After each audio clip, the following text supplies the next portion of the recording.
एगो डॉगी बा जेकर नाम ओगी बा।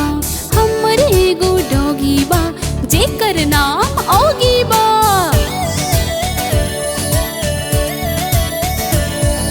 बड़ी बदमाशी करेला घूमे खातिर जब जाला।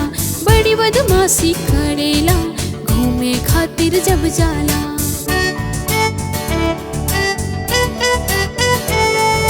दूध ब्रेड बा ओकर पसंद बिस्किट खाला यम यम यम। दूध ब्रेड बा ओकर पसंद बिस्किट खाला यम यम यम। हमर एगो डॉगी बा जेकर नाम ओगी बा। हमर एगो डॉगी बा जेकर नाम ओगी बा।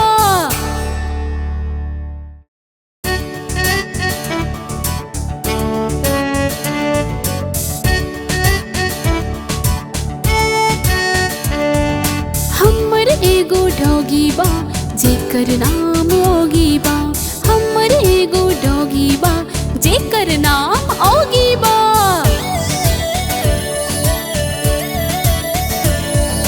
बड़ी बदमाशी करेला घूमे खातिर जब जाला।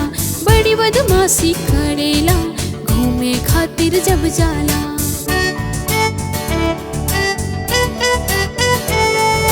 दूध ब्रेड बा ओकर पसंद बिस्किट खाला यम यम यम। दूध ब्रेड बा ओकर पसंद बिस्किट खाला यम यम यम। हमर एगो डॉगी बा जेकर नाम ओगी बा।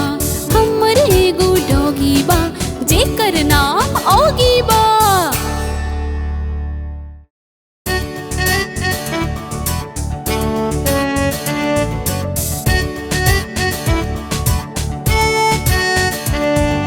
हमर एगो डॉगी बा जेकर नाम ओगी बा। हमर एगो डॉगी बा जेकर नाम ओगी बा।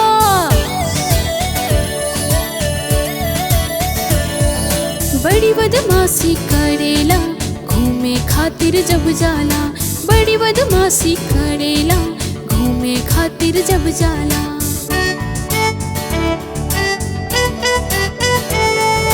दूध ब्रेड बा ओकर पसंद बिस्किट खाला यम यम यम।